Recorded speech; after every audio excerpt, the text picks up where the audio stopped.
Class 10th के पाठ अम्ल क्षार व लवण में एक बार फिर हम आगे बढ़ते हैं। पाठ काफ़ी समय से चल रहा है, बहुत इंपॉर्टेंट पार्ट है, मैंने आपको शुरू में बताया था। इसमें अभी कम से कम एक क्लास, इस क्लास के बाद और मुझे आपको देनी पड़ेगी, तब इस पाठ का समापन हो पाएगा। काफ़ी बड़ा पाठ है। आज इस पाठ में पढ़ाने से पहले मैं थोड़ा पीछे का रिकॉल करना चाहता हूँ, आपको याद दिलाना चाहता हूँ कि मैंने पीएच स्केल आपको पढ़ाया था, पीएच मापन आपको बताया था, अम्ल और क्षार का पीएच बताया था। अम्ल और क्षार का पीएच तो हमने जान लिया, हम लवण का पीएच किस प्रकार जानेंगे। आज हमारा टॉपिक ये रहेगा लवण का पीएच। लवण का पीएच ज्ञात करने के लिए सबसे पहले हमें लवण को जल में डालना होगा। जैसे मैंने लिया, कोई एक मैंने लवण ले लिया, कॉपर सल्फेट, मैंने एक लवण ले लिया। अब मुझे पता लगाना है कि इसका पीएच कितना होगा। तो मैंने कहा इसको पानी में डालना होगा, जल में डालना होगा। जैसे ही मैं इसको जल में डालूंगा तो ये कॉपर धनायन, 2 धनायन आएंगे कॉपर पर 2, और सल्फेट ऋणायन, इन दोनों में टूट जाएगा जल में डालने में। और जल अपने आप में एक विद्युत अपघट्य है, वो भी टूटता है H+ और OH- में। तो बच्चों, ये जो इसका ऋणायन है, ये जल के धनायन से संयोग कर लेके अम्ल बना देता है। संयोजकता की तिरछी गुणा करके आप यौगिक बना सकते हैं, और जो धनायन है वो ऋणायन संयोग करेगा, कॉपर हाइड्रोक्साइड।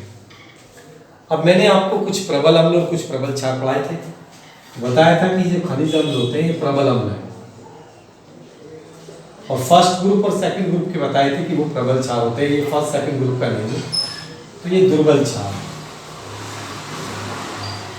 जब ये दुर्बल क्षार है और ये प्रबल अम्ल है, तो विलयन तो कैसा होगा, अम्लीय होगा। और बाकी आप लिटमस पेपर से ही पता लगा सकते हैं। लिटमस पेपर डाल के देख लीजिए, लाल लिटमस पेपर डालेंगे कोई फर्क नहीं पड़ेगा, इसमें नीला डालेंगे लाल हो जाएगा, इसका मतलब विलयन कैसा है, अम्लीय है। जब विलयन अम्लीय है तो पीएच कितनी होगी, 7 से कम। तो इस प्रकार हम किसी लवण को डालकर जल में उसके विलयन की पीएच ज्ञात कर सकते हैं। बहुत इंपॉर्टेंट है। अन्य लवणों के साथ भी आप ऐसा करके देखें, और अगर समझ में ना आए तो मुझसे पूछें। इसके बाद बच्चों आगे बढ़ते हैं और अगला टॉपिक देखते हैं,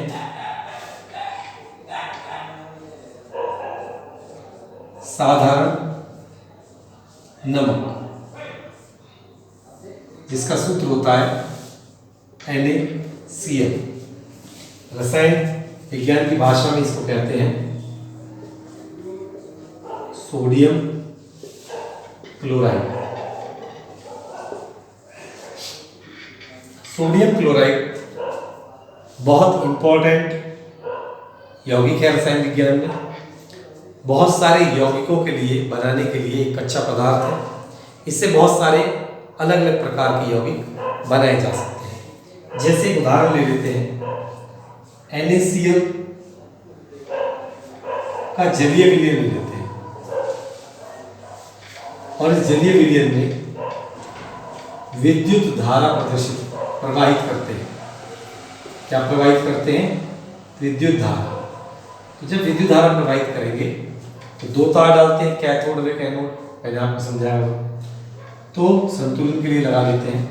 जैसे ही आप विद्युत धारा प्रवाहित करेंगे तो आपको कैथोड पर हाइड्रोजन गैस मिलेगी, और एनोड पर आपको क्लोरीन गैस मिलेगी, और साथ में आपको एक और यौगिक मिलेगा सोडियम हाइड्रोक्साइड, जिसे आप कास्टिक सोडा कहते हैं। तो आप देख रहे हैं यहाँ से आपको हाइड्रोजन भी मिल रहा है, क्लोरीन भी मिल रहा है, और सोडियम हाइड्रोक्साइड भी मिल रहा है। सोडियम हाइड्रोक्साइड से हम और भी अन्य पदार्थ बना सकते हैं, तो क्लोरीन, हाइड्रोजन। तो NaCl से आप देख रहे हैं कि आपको कैथोड पर हाइड्रोजन, एनोड पर क्लोरीन, और भी बहुत सारे यौगिक हैं जिनको NaCl से बनाया जा सकता है। कुछ यौगिकों के बारे में रसायन विज्ञान में कुछ यौगिक जो हमें पढ़ने हैं उनके बारे में हम पढ़ते हैं, लेकिन NaCl एक कच्चा पदार्थ है जो काफ़ी प्रकार के यौगिक बनाने में प्रयोग में लाया जाता है। तो बच्चों, अब हम कुछ और यौगिकों के बारे में पढ़ते हैं।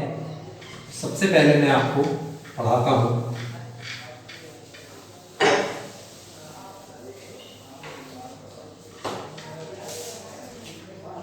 धावन सोडा। रासायनिक नाम होता है इसका सोडियम कार्बोनेट डेका, डेका मतलब 10, हाइड्रेट 10, जल के 10 अणु होते। सूत्र होता है इसका Na2CO3 × 10H2। ये इसका फार्मूला है धावन सोडा। ये इसका रासायनिक नाम है, बहुत इंपॉर्टेंट है। अब बात आती है कैसे इसको बनाया जाए। इसको बनाने के लिए भी मैंने बताया था कि सोडियम क्लोराइड एक बहुत अच्छा कच्चा पदार्थ है। इसमें हम सोडियम क्लोराइड का प्रयोग करते हैं। कैसे करते हैं ध्यान सुनेंगे, बनाने की विधि इसकी।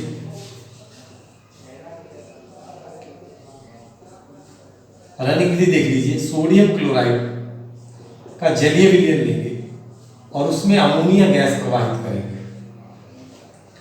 जब वो अमोनिया गैस से संतृप्त हो जाएगा, उसके बाद उसमें कार्बन डाइऑक्साइड गैस प्रवाहित करेंगे। जब कार्बन डाइऑक्साइड गैस प्रवाहित कर देंगे तो आपको मिलेगा सोडियम हाइड्रोजन कार्बोनेट और अमोनियम क्लोराइड। ये दो यौगिक आपको मिलेंगे। अब इसमें से जो आपका सोडियम हाइड्रोजन कार्बोनेट है NaCO3, ये एक कीचड़ जैसा पदार्थ आपको मिलेगा। इसको आप अलग करके धो लेंगे, साफ कर लेंगे, फिर इसको गर्म कर देंगे। जब आप इसको गर्म करेंगे तो आपको Na2CO3 + H2O + CO, तो Na2CO3 आपको मिल जाएगा। इसे पानी में घोलिए और गर्म करिए। कब तक गर्म करिए? जब तक विलयन गाढ़ा न हो जाए। और जब विलयन गाढ़ा होकर ठंडा हो जाएगा तो उसमें आपको जैसे जैसे ठंडा होगा तो आपको धावन सोडा के क्रिस्टल मिलने आरंभ हो जाएंगे। तो ये जो विधि मैंने आपको समझाई है, ये सोल्वे विधि है, सोल्वे अमोनिया सोडा विधि है।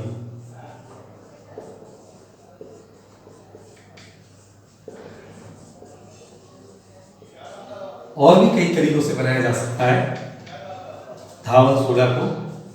कपड़े धोने का सोडा होता है धावन, मतलब धोना। धावन सोडा कपड़े धोने, पहले साबुन नहीं था तो इसी से कपड़ों को साफ किया जाता था। तो ये हमारा धावन सोडा था। मैंने इसका आपको रासायनिक, बहुत बार पेपर में रासायनिक नाम भी पूछा जाता है और रासायनिक सूत्र भी पूछा जाता है। तो अच्छे से रासायनिक नाम और रासायनिक सूत्र याद कर लेंगे, 1 नंबर आपका पक्का हो जाएगा। एक याद है।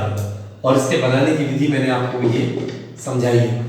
अब मैं आपको इसके गुण समझाऊंगा।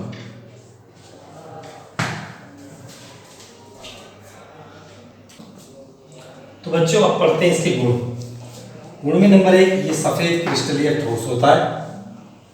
क्रिस्टलीय मतलब कण वाला, कणों के रूप। बाकी क्रिस्टलीय क्या होता है ये तो आप बड़ी क्लासों में समझेंगे।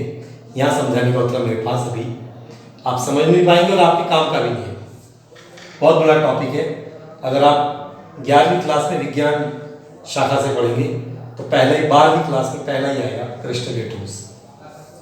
जलीय विलयन कैसा होता है? जल में डालेंगे तो विलयन क्षार होगा, अम्लीय होगा, कैसा होगा? तो इसका विलयन क्षारीय होता है, मतलब इसका जलीय विलयन लाल लिटमस पेपर को नीला कर देगा। अम्लों से क्रिया, अब बच्चों ये कार्बोनेट आप जान रहे हैं, और धातु कार्बोनेट से अम्ल अभिक्रिया करके लवण, जल और CO2 बनाते हैं। आपको याद होगा, मैंने पिछली कक्षा में आपको, या जब अम्ल पढ़ाए थे तो उनके गुणों में आपको पढ़ाया था कि जब कोई कार्बोनेट किसी भी अम्ल से क्रिया करेगा तो लवण, जल और CO2 बनेगा। तो ये बना सोडियम सल्फेट। इसके बाद सिलिका। सिलिका को बच्चों आम भाषा में रेत कहते हैं। रेत से क्रिया, सिलिका से क्रिया करेगा तो सोडियम सिलिकेट बनेगा। इसका नाम है बच्चों सोडियम सिलिकेट, लिख लेना सोडियम सिलिकेट। और क्या बनेगा? कार्बन डाइऑक्साइड गैस बनेगी। ये जो सोडियम सिलिकेट होता है ये कांच होता है। कांच कई प्रकार का होता है, उसमें सोडियम सिलिकेट भी है। तो इस प्रकार रेत से क्रिया करके कांच बनाता है। और बच्चों इसके बाद इसके उपयोग देखें तो उपयोग भी हमें याद कर लेने चाहिए।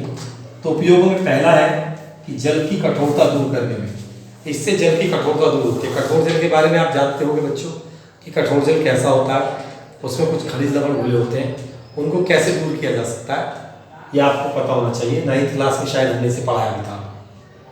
तो जल की कठोरता दूर करने में, कांच कोमा कागज आदि बनाने में, और डिटर्जेंट पाउडर बनाने में, क्योंकि खुद ही इसमें नाम ही इसका धावन सोडा है तो कपड़े धोने में इसका प्रयोग किया जा सकता है।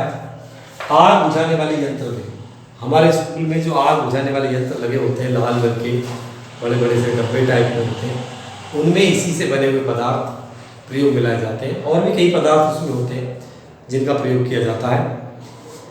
तो इस प्रकार बच्चों अब जो भी मैं यौगिक आपको पढ़ाऊंगा उसमें 4 बातें आपको पढ़नी है। एक तो उसका रासायनिक सूत्र, रासायनिक नाम, नंबर 2 उसके बनाने की विधि, नंबर 3 उसके गुण, और नंबर 4 उसके उपयोग।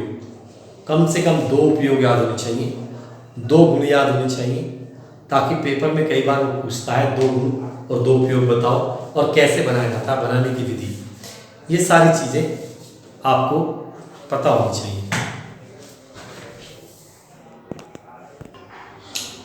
तो बच्चों अब हमारा अगला टॉपिक है बेकिंग सोडा। वो धावन सोडा था, यह है बेकिंग सोडा। इसका सूत्र होता है NaHCO3, सोडियम हाइड्रोजन कार्बोनेट। ये इसका रासायनिक नाम है। बच्चों बहुत बार पेपर में रासायनिक नाम पूछा जाता है, मैं पहले भी इस बात पे जोर दे चुका हूँ। फिर ध्यान दीजिए, NaHCO3 सोडियम हाइड्रोजन कार्बोनेट, कहीं कहीं पर सोडियम बाइकार्बोनेट भी लिखा होता है, सोडियम बाइकार्बोनेट, तो उसे आप समझ लेंगे।